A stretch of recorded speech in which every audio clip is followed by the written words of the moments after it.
Good afternoon and welcome to another episode of Vantage Point. I'm your host, Lisa Hamilton. This afternoon we're here with Mr. Gerald Perreira. He's the presidential candidate of the Organization for the Victory of the People. Mr. Perreira is a political writer and an educator, and his party is seeking to gain control of the Region 4 RDC in the upcoming general and regional elections. So today we learn a bit about his party's policies and plans for residents of the region. Mr. Perreira, welcome. Thank you. Well, when compared to the other two major political parties, not as much persons know about the OVP, why it was started, who were a part of it, etc. So as we begin, can you first let our viewers know a bit about yourself and how the OVP came into play? Yeah, well, first of all, I'd like to make a correction. I'm not a presidential candidate. Okay. I'm the representative of the list because we are not contesting at the top. Right? We are contesting just at the regional level, and that's region 4, which is a very large and strategic region. We launched the Organization for the Victory of the People in February 2015. We launched it on the day of the late President Forbes Burnham's birthday because we are very much inspired by his ideas, his vision. I will be 66 this year, and I've been active politically since I was 16. I joined the Young Socialist Movement, which is the youth arm of the People's National Congress. At that time, you had a very vibrant chairman by the name of Jeffrey Thomas, who later moved on to become Minister of Education, Home Affairs, and so on. Then later on, he was replaced by Robert Corbyn as the chairman of the YSM. So I had the privilege of the honor of serving as on the central executive of that body as Secretary for Education. So even when I resided outside of Guyana, I've always been part of, involved in political activism, and mostly with, primarily I'll say, and that's my ideological position, what people will refer to as left-wing politics. I am committed to the socialist ideal, democratic socialism. We believe in the fight for economic justice and true independence, something that we are fighting to achieve in our lifetime. We formed the OVP because at the time and up to now, all the political formations in this country, every one of them, from the major ones, right, the two major parties, to all in the political landscape, they're all committed to the neoliberal model of economics. Something that has been imposed in this country when Mr. Hoyt was president by the IMF, World Bank. It is known as the Washington Consensus, where it was imposed on them, where governments privatize strategic assets, sell out, give away sell out public property and so to private sector. And the mantra is, leave everything to the private sector. The private sector would be the engine of growth. And we've been hearing that nonsense for the past 35 to 40 years in many countries. And what you've seen in every part of the world where that economic model has been implemented, you've seen the concentration of wealth in fewer and fewer hands, while the gap between the rich and the poor keep widening. The social inequality and income inequalities keep rising. And you've seen that. So all of the parties here have taken that and they're running with that. It came here when it was imposed here, and I'm using the word imposed because it was imposed on President Hoyt, and he ran with it. Right? He moved away from everything of the original PNC of Mr. Burnham. This PNCR, that is the main component of APNU, is not the party of Mr. Burnham. That is something we need to get clear. The form might be different, but certainly the essence is not there.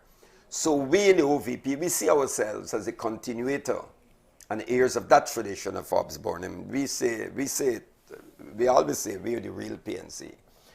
So we are committed to an economic model that will involve the state as the main agent of social and economic transformation, right? Development, the state must play an active a very active and dynamic role in driving the economy, state-led and state-driven economics.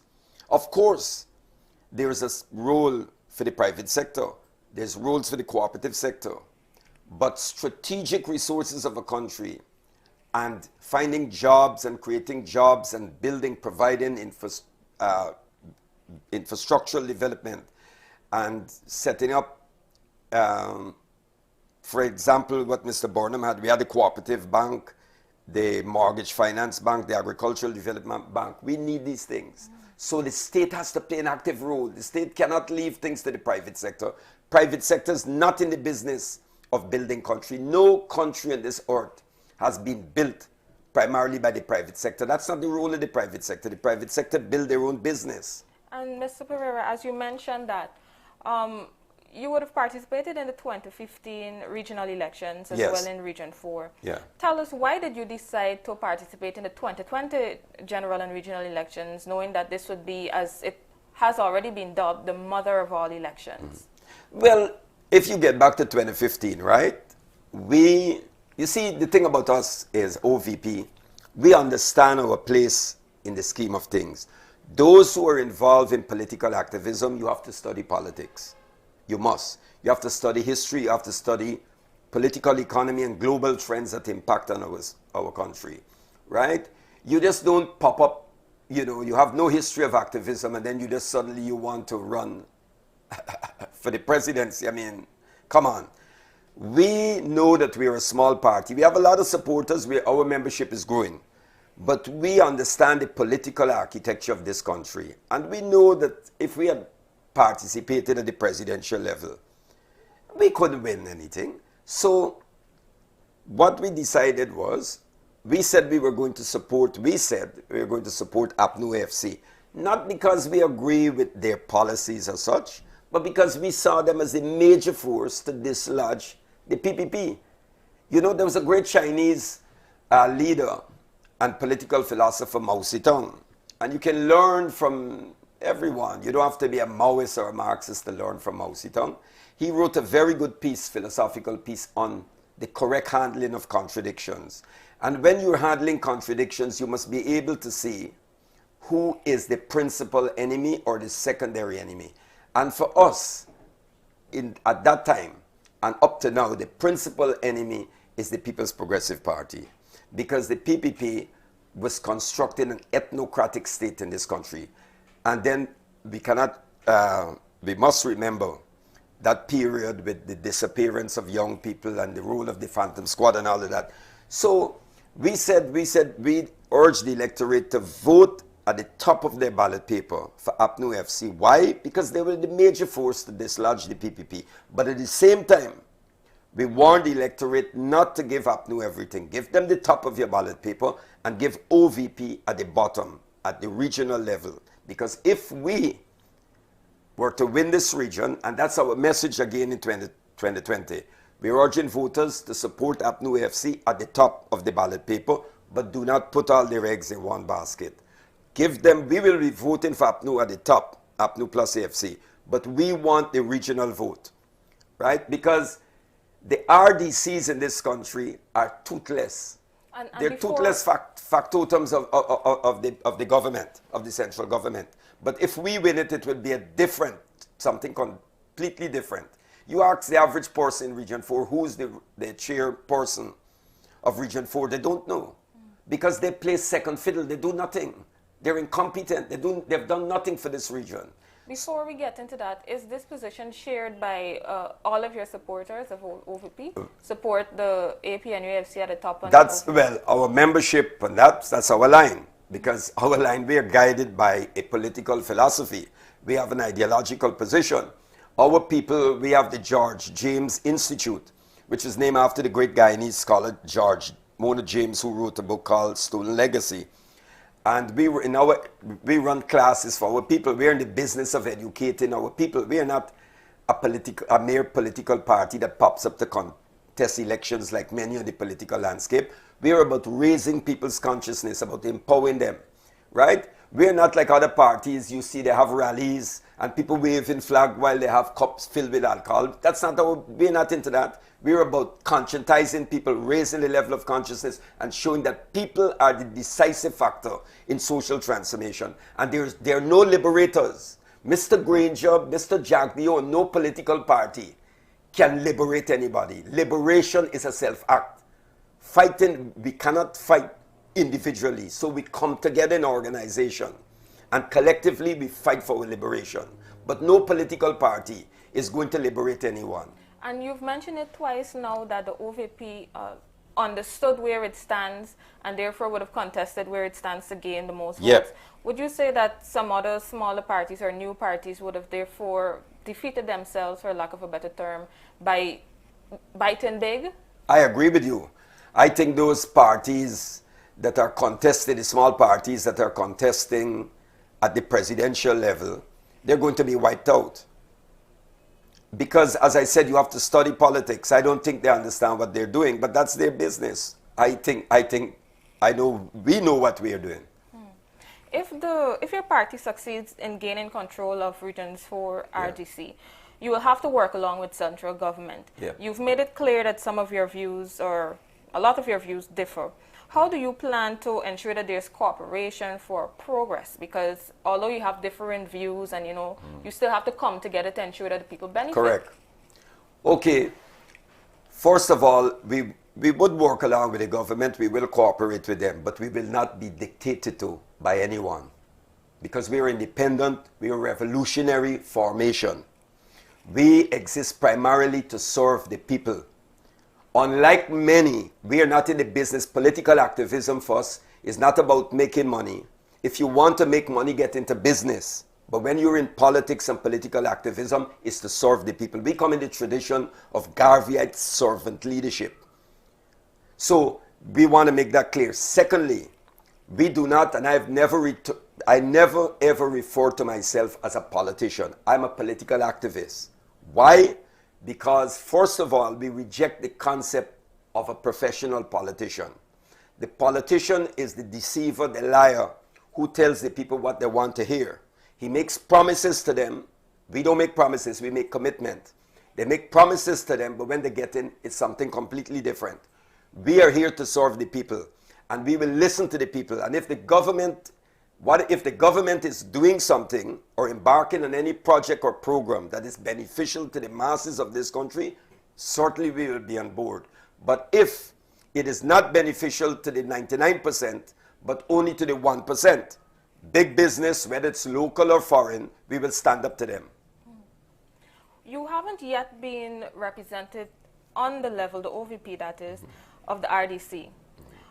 What do you say to Guyanese when you go on the street and you meet them and they want to know how you will tackle issues such as drainage and irrigation that has plagued the region for many years? Well, as I said before, the RDCs, they play second fiddle. First of all, they play second fiddle to the government. We will be playing second fiddle only to the people. There's a lot can be done in Region 4.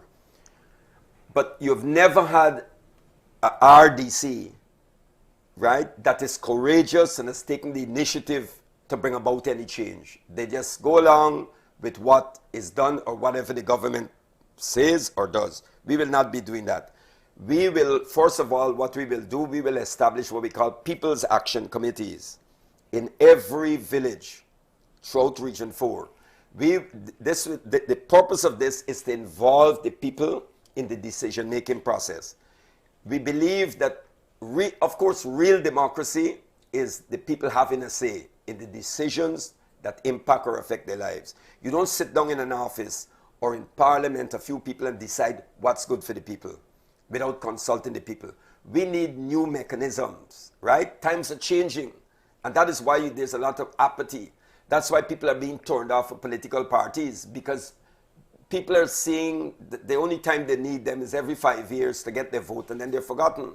But we want people to participate in the decision-making process. It's a consultative democracy. We will consult with the people and partner with them to implement projects, to get drains clean, to provide jobs, infrastructural development, small and medium-sized businesses that can employ young people in the various villages and areas, right? And we have sister organizations who share a similar political philosophy to us all over this world that we could work with and that are ready to partner with us in developing Region 4, bringing about change in Region 4, because we are also part of the worldwide Pan-African movement. We're also part of that. In 2019, you wrote a letter to the editor to one of the country's newspapers disagreeing with a column which stated that new parties are all the same. Yeah. You would have mentioned your unique plan for Region 4. But some persons might still say, you know, any party can do this. What you're saying, anybody can take it up and do it. But what do you believe makes OVP different from the rest? Why should the people trust in the OVP? What track record do you have, you would say? Well, the OVP been in existence, as I said, for 2015. But before the OVP came into formation, we had an organization that I launched, a number of us launched when I came back from Africa in 2001. We formed an organization called Joint Initiative for Human Advancement and Dignity. And we did a lot of work in communities, in Buxton, in Mocha. We carried assistance, and so during the Great Flood, we were very visible. And even Roger Moore, the late Roger Moore, congratulated us for what we were doing. And Ronald Waddle was very close to us. Ronald worked with us. And when the young people were disappearing in this country, when the Phantom Squad was picking up and there was execution, right? We stood in front of the then Minister's Gadaraj office and picketed his office. We had placards that read PPP Death Squad regime. Gadaraj is a murderer, and so on. Then we went on to picket Mr. Jack Dio's office. When we were doing that, all of these people now that have formed political parties for 2020, where were they? I know where they were. They were peeping from behind the blinds because they're all a bunch of cowards, right? But we were in the trenches and we paid the price it. We did pay the price. And for example, the then regime was so malicious and vindictive that when the 33 GDF AK-47 belonging to the GDF were missing, they printed photographs in the paper of myself and my wife. Why would they do that? For the missing army weapons. That was nasty. Can a couple carry away weapons from the army? And that was published in the Chronicle and the Starbuck News. The Kaitro didn't carry it. So we have a track record of fighting. And those who know us remember us. And we are no nonsense. Those who know me from the days of the YSM know me. I stand on principle. I'm not for sale. I cannot be bought. Because I believe that when I leave this world, when I've drawn the last breath and depart this world, that is not the end. Death is the doorway to another life. And that eternal life will depend on how I live this life. So I will be asked as a revolutionary. My creator is not going to judge me on my qualifications, on my wealth, or my possessions, or anything, or how much property I owe or anything, because I don't. But this is what you will ask me. When they were in prison, did you visit them? When they were thirsty, did you give them water? When they were hungry, did you feed them? Did you provide a voice for the voiceless? Did you stand with the poor, the oppressed, and the downtrodden? And when you cannot answer that, then it would be something different. And that's what I'm committed to. Has the OVP ruled out collaboration or coalition with any party in the future? Not for these elections, because that time has passed, but in the future. Let me tell you, we sent out a message to the coalition that we were ready to be part of the coalition. And I don't think the coalition was interested in having us. That's for them to answer, right? Maybe it's because OVP is no nonsense. We are no nonsense. You see, we, as I said before, on programs, on TV programs and so, and we call a spade, right? We understand our role in the scheme of things, and we are no nonsense. We rather tell people that we are into telling people the truth. We rather tell you the truth and get 10 votes than lie to you and get 1,000.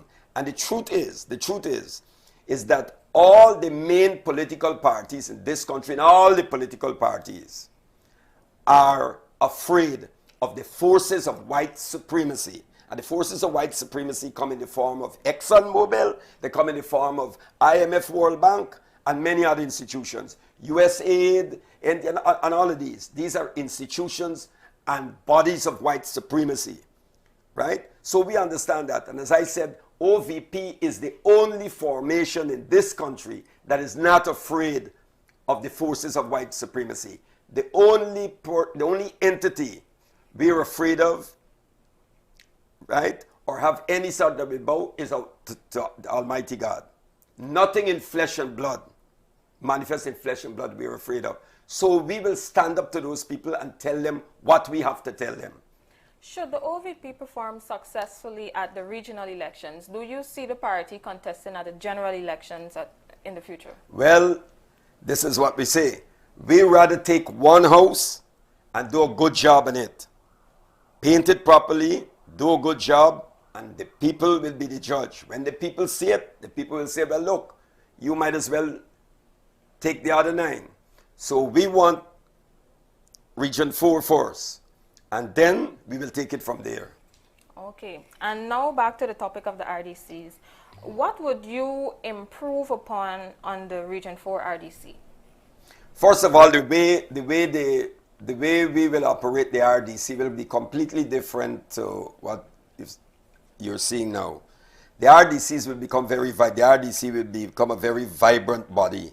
As I said, we will have an open door policy, right? All of this red tape and bureaucratic approach to work and all of that, we're going to dismantle it. We're going to involve the people, and we are going to be out in the fields. We're going to be out there every day looking at the problems and addressing it. One of the things we are going to do, we have a program, as we have here listed, for the arts, culture, thank you, jobs in the area, as well as land distribution. Right, as I said on nomination day, we have people, foreigners coming into this country, applying for land and getting through in less than a few months. And I have met people throughout Region 4 who have been waiting for land. Up to yesterday in Plaisance, I met persons who have been waiting for land for 50 years. They've given up. So one of the first things we'll do, we will call in the Guyana Lands and Surveys Commission, have a meeting with them, and we'll give them a time frame. We'll listen to them, give them a time frame to expedite land applications in Region 4. And if it is not done within a time, because you have people waiting for 10, 15 years, right? And you can't deliver land, but you could deliver for those who have money within a couple months. So we'll give you a time frame. And if you don't deliver to those people who are waiting for so many years, then we will tell the people to go and occupy the land. They'll go and occupy the land, and then the papers will come after. Instead of waiting for papers and others coming and get the land, and while you're waiting for the paper, you might just depart this life still waiting. So we're going to tell you to occupy the land. And I doubt the government will want to fight with us, because the very people who would have voted for them at the top, who would have voted for us at the regional level, would have voted for them at the top. Does the OVP take into consideration, you mentioned it, but do you truly take into consideration that there has been a backlog for many years and many Guyanese don't want to live anywhere else but the coast? They're refusing to go to other lands. Do you consider that? Listen to this. Many years ago, visionary Mr. Fabrice Burnham spoke about building of a new capital, right? The reality is we have to look at climate change. It's impacting the coast, first of all, right? But these things have to be done. People must be educated about it. I mean, you are telling people, as much as we know that climate change is a reality, right? You're telling the average man in the street who is not properly informed about the impact of climate change and what climate change is doing.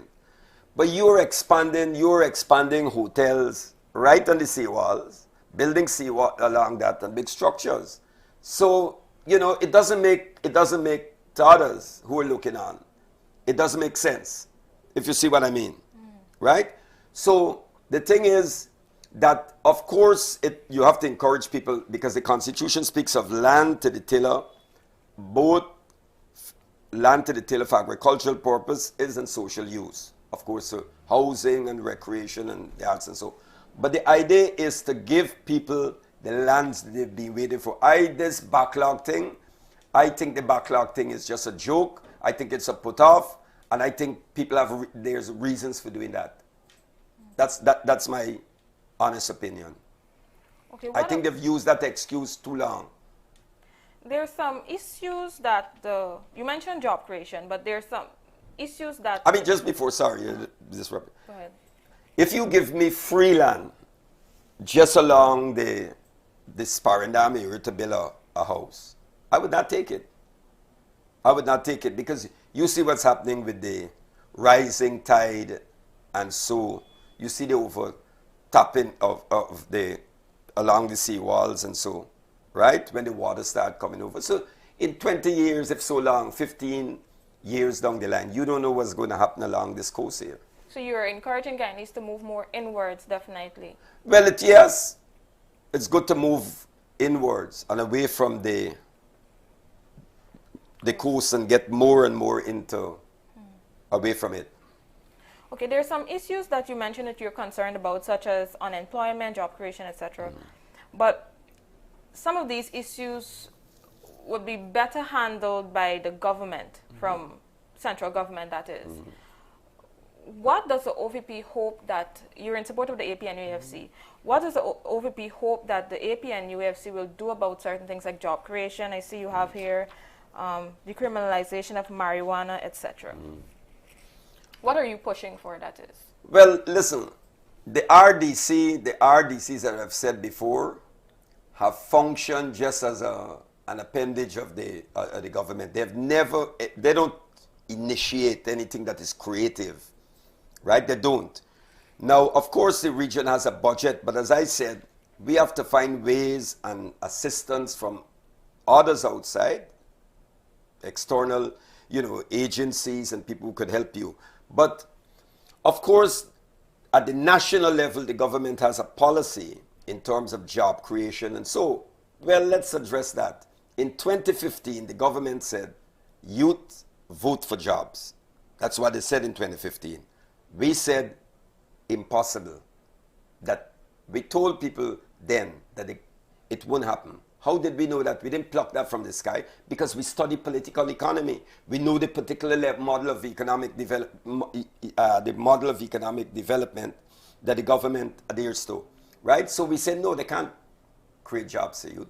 Then in less than 6 months, or 6 months after, the president announced there's no magic wand, they can't create the jobs. So you didn't know that before? How did we arrive at that? We knew it. Because you're leaving it to the role of the private sector.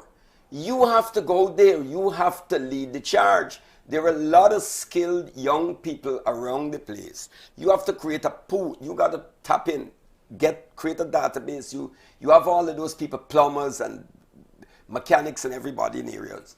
You can set up projects, not only get them in infrastructural projects and so develop projects in the region like roads and so on, all of that, and bridges. And I'm not talking about planting chips and all of that nonsense. I'm talking about setting up little things like factories that can take our wood, logs and so, and add value product, produce stuff, fittings and so, that could be exported. There's a lot of very important in this country, and Mr. Barnum is turning in his grave. We import bottled water from Trinidad. We import tambourine balls from Thailand. We import meat from Miami, beef from Miami. We import plantain chips, canned corn meat from Barbados. And this is a huge. So when you look at what is happening, right? It doesn't make sense. It doesn't make sense. And if you're going to flood this market with all of those goods and planted chips from here and then how are our local people who are producing things be able to compete? And as you mentioned database, I believe I recall that the APNU AFC has within its manifesto something about a database for job creation for youth.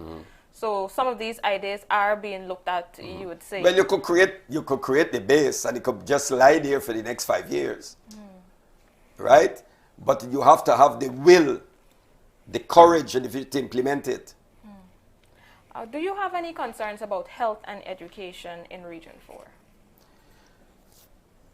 This health and the thing about, first of all, health. I mean, look at what is happening in the entire country, right? But let's look at Georgetown and so Georgetown, which is part of Region 4, and so on, the hospitals and so. You go to the Georgetown Hospital, and an instrument like a nebulizer that is used to patients with asthma.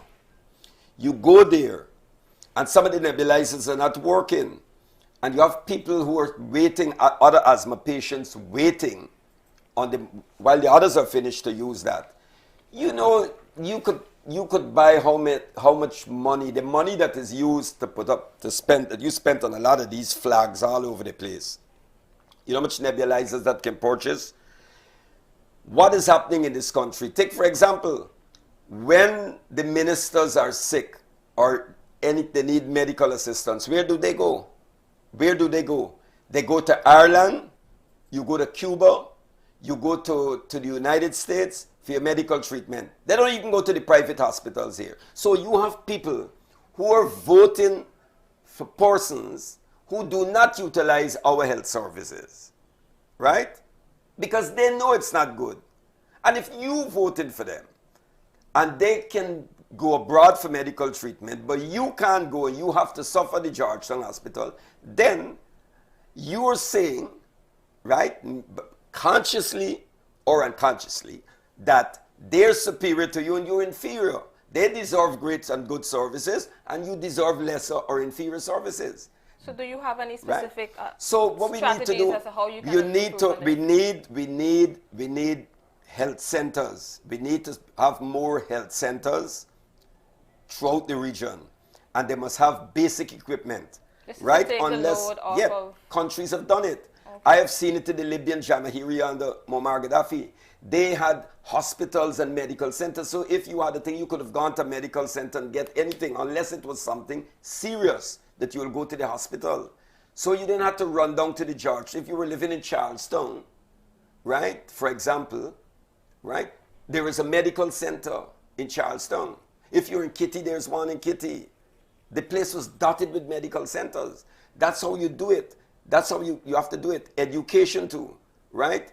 What is going on in this place? I am very much interested in literacy and numeracy education because I was trained in that area too. And I see we give out flyers, and we have to be careful. We select the persons. We look at people and we could tell, you know, after engagement, who we should give flyers to and who. We have a serious problem in this country. We have a lot of people, young people, who cannot read. If you give them a flyer to read and ask them to read, they struggle through it. We have a serious problem here in this country. And we have to implement, we have to get teachers, we have to embed literacy in subjects that are being taught at different levels. We have to make every teacher a literacy teacher, right? But even if you're teaching history or social studies, you're also a literacy teacher, and you embed literacy in that program, in whichever subject. It is done in other countries. I've seen it, and we need to, right? We can do that at the regional level. OVP can do that. We have the manual, we can write it because we've prepared manuals before and we can do it, right? And that is one of the things we need to do. We need to do at that level, because even those who are going on to the university level, if they have to write, when they're writing papers, you should see the way it is written, you know? I mean, the way sentences are constructed, syntax, everything, it's you know, it's there. And as Ghana moves forward as an oil producing nation, knowing that we definitely have more funds to work with, do you expect that the RDC will be funded, rightly funded to meet all these mandates that you have, meet all of the mandates? I'm not sure about the oil and gas. Let me tell you why. First of all, and there's a contradiction here. The government speaks of a green state economy. Now, a green state economy is not about painting buildings green and putting up painting buildings green and planting just trees. A green economy is incompatible. A green economy is incompatible with neoliberal capitalism, neoliberal economics, because the capitalist concept of growth is absurd. The concept of endless growth is unnatural, right? Because you know that we have resources that are not renewable. Good? So you can't speak about a green economy and sustainable development with an ideology, with an economic ideology, right, that sees no limit to growth and promotes mass and crass consumerism. It's a contradiction. Secondly, you cannot speak of a green economy and the emphasis is on fossil fuel, right? Because countries throughout the world are harnessing wind energy, hydro, and others, and and as well as solar energy, and they're moving away from fossil fuels. So at this time, right, with our oil, fine, good. The prices with this alternative, people looking for alternative sources of energy, it's going to drive oil prices down. And that is one of the reasons people think that what happened in Venezuela under Chavez and the Maduro government used oil, the benefits, the revenues from oil, to embark on social services, education, healthcare, and everything. They achieved tremendously. But the propagandists and the liars and the pie don't tell you that. But then when the downturn in prices and destabilization from except you have what you have, any country, the only oil producing countries that have used oil revenue and oil wealth to raise the people's standard of living tremendously was Iraq, and this is documented. You don't have to be a supporter, you go and do your research. Even the enemies, the Americans themselves admitted that. It was Iraq under Saddam Hussein and Libya under Muammar Gaddafi. In 1969, Libya was one of the poorest countries in the world. By 1976, according to the late great Guyanese economist Dr. Rolf Farley, Libya became the exceptional third world economy. And anytime you use, because those people understood the concept of true independence, the oil companies couldn't dictate to them. And if I might interject, what are your thoughts on Guyana's plan to use its oil resources to fuel renewable energy, etc.? Wind, solar, water, everything. Hydro. Well, that's left to be seen. That's left to be seen. I don't see. I think that I'm not objecting, right? I'm not objecting to no. I'm for green economy. Okay. If we're going to use the oil and gas, it must be shaped, it must be done in such a way that we must be the beneficiary. We must be able to benefit from it.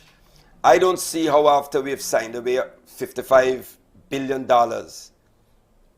right, and was given away, I don't see. And by the time we've finished what is left over, and then Exxon has to market it, produce it, and then turn back, and we have to buy it from them, I don't see where that's going to take us. And if you look around, and I'm not pointing to, as a Pan-Africanist, I'm not looking at, there's some truths and reality we have to look at. You look at many oil countries, right, even in Africa, that are large producers of oil. Nigeria is a large producer of oil and gas, and yet Nigeria has tremendous poverty. You have high-rise buildings and all of that. But then you can have high-rise buildings and all the fancy cars, but that's not development. Development is a contested term in economics, but development should be people-centered. You can have high-rise buildings and all the expensive car, but it doesn't touch people's lives. People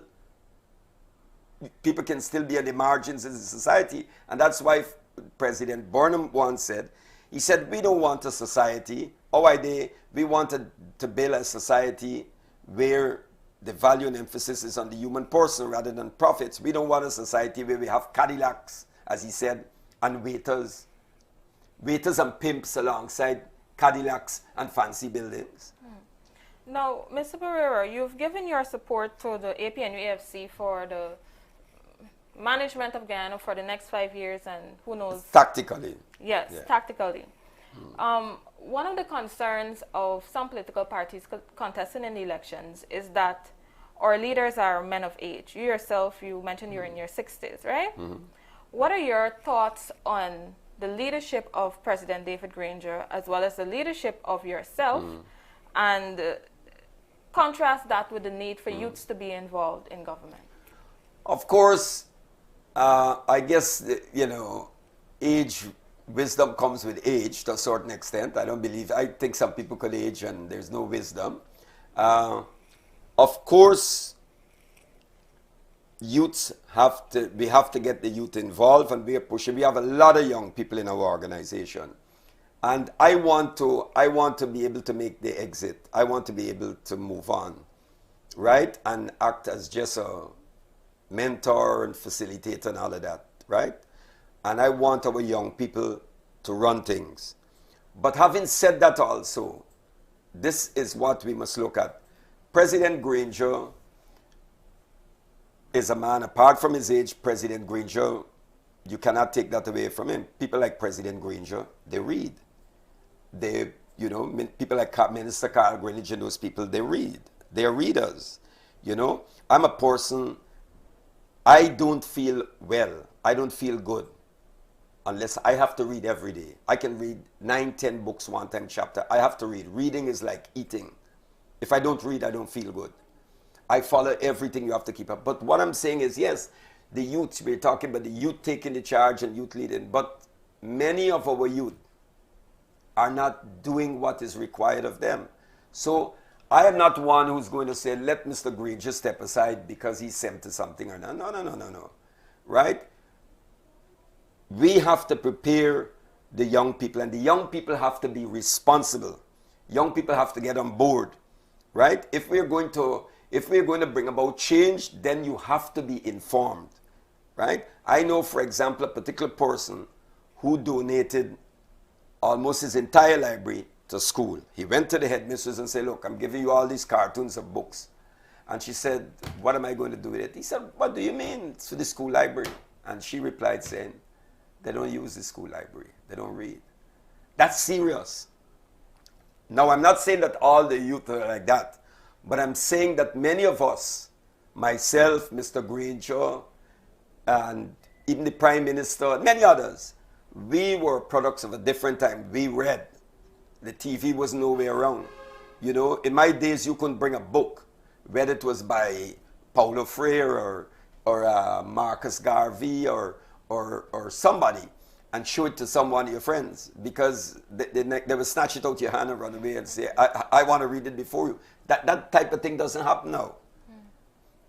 So I'm saying, yes, we talk about the youths are the future and all of that, but the young people have to get involved. You're they have to get them involved. to get yes. involved. Yeah. And we have a lot of young people in our organization, and I'm looking forward to moving on. And as you mentioned, the numerous young people are part of the OVP. How have your campaign efforts been progressing as you go on the streets and you talk to men and women? Good. If what we're hearing can translate into votes, then we're going to do well. Because when we hit the road, a leader of a particular party said, it's just to show you that elections is not necessary, but you can have all the money and all of that, but it's about commitment, right? A leader of a particular party said they don't have money to pay for ads and all of that, and they don't have people to give out flyers. And I was shocked because that party, there's a lot of wealthy persons, people who earn well in those parties. And the poorest political party in the landscape is OVP. I can tell you that. But you know what we have? We have people, grassroots activists, who are committed. When we hit the road, 2 vehicles, we have to leave some people back. each vehicle, pickup carries 21, 22, some 23. We have a lot of people. When we descend in a village, it's at least no less than 21, 25. Yeah. And do you have and any... the Panther logo. Tell us a bit about what the logo signifies. Okay, the back in the 60s, early 70s, you had the Black Panther Party in the United States, which was founded by OVP Newton and Bobby Seale, and later Stokely Carmichael, who became Kwame Ture. I had the honor of working with him in Africa, Kwame Ture, who wrote Black Power. And of course, they used the Black Panther as their logo then. But then, of course, the Black Panther Party was destroyed. The COINTELPRO program, Edgar Hoover, where the American government assassinated every black activist, including Martin Luther. All of those who were killed and so. And then in the 80s, the latter part, 89 or so, 88, 89, a number of activists in the United States founded the new Black Panther Party, which was qualitatively different to the old one. And it was meant to build chapters all over the world, all over, throughout become a global organization with chapters and so. So we, have been part of that, and we, in the Guyanese context, we didn't want to say new Black Panther Party, of course. So we used the logo and named the organization for the Victory of the People. We took that name based on a speech late President Burnham delivered to the People's National Congress, their Congress, in 1975, towards the people's victory. That's where we took the name from. Because we believe that the victory of the people, what we do every 5 years, is that the people are just a number. The only value the people have to the politicians, the bourgeois politicians, is you come out and you cast a vote, and then you're forgotten, right? The victory of the people will come when we have a system in place where the people themselves can exercise authority, right? This model, and that takes time, because the model that we inherited from the British, from the colonial masters, we've been saddled with it for years. The only body who saw the limitation of it and wanted to transform it was Burnham, right? You look at Jamaica, you look at Trinidad, you look at all these countries in the Caribbean where we still hold on to it, right? Although we have black governments at the top. Who controls the economy? Not black people. They don't control the economy. Barbados, who controls the economy in Barbados? Who controls the economy in Antigua? Who controls the economy in Bahamas? So those political parties are not geared. They're not geared to bring about real transformation, including economic transformation. That's why we speak about economic justice. We have all these resources and wealth in this country. And 1% of our, we talk about the 99% and the 1%. And you have 1% of the population that controls everything. And the 99% are just, You believe in putting power in the hands of the people. That's right. Not just political power, but economic power. Right? So democracy only has meaning and substance when you tackle the economic side of it. Right? When you tackle the economic side. Because you could keep voting for parties. Let me give you an example. Regardless of which party is in office in this country, right? Regardless of which one. It could be APNU, it could be PPP. There are a group of people who control the wealth of this country, and irrespective of which party is in or not, those people do well. You know why?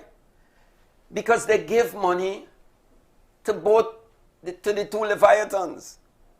And when they win, right, they in turn, they give them contracts, they're repaid with contracts, concessions, and what have you. And that's why we have a policy. We don't take money from no big business. That's our principle. We don't take money from no big business. A big business in this country could call us tomorrow and say, we're giving you $20 million. We will not be taking it. Because if we win at the region, we have nothing to give them back. They can't come to us anything. The only people can come to us is the people, and the people don't have to come to us. We will be going to the people. Okay. And Mr. Perreira, this must be my final question, and I have to ask, Yeah, should the OVP underperform at the regional elections? You don't perform as well as you hope. Can the public still expect to see you out there advocating for the things that you know that the people care about? Definitely. You know why? Because, let me tell you why. Because we are not, basically we're not a political party that just focuses on elections, right? So parties, if they get rejected, they fall off. We are primarily a movement, an organization to educate and to conscientize the people, to raise the people's level of consciousness. So whether we do good or not, we'll be around, right? The truth can be bitter and unpopular. Anytime you're a truth warrior, you'll face that. The prophets had to live with that. So if we're rejected, if we don't get that, you will still be here. We'll carry on. We'll carry on. Okay. Well, right? Because we believe that what we are doing, we're just part of a bigger cause. And we have a commitment. We're doing this as a duty to our ancestors, to those who are here, and those who are yet to come. Okay, well, thank you very much, Mr. Perreira, and thank you to our viewers for tuning in today. Today, we spoke with the leader of the Organization for the Victory of the Party, of the People, or representative. List representative. Yeah. And he told us a bit about the party and its plans to represent Region 4. And thank you for joining us here today, and please join us again tomorrow for yet another episode. Thank you. Thank you.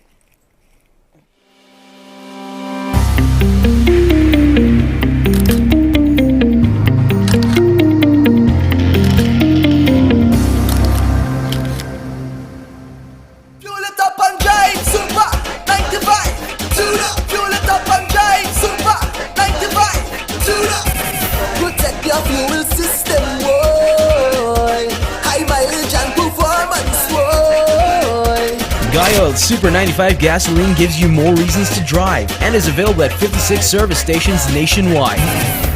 For affordable price, high performance, and high mileage, choose Guyol's Super 95 gasoline. Fuel it up and drive!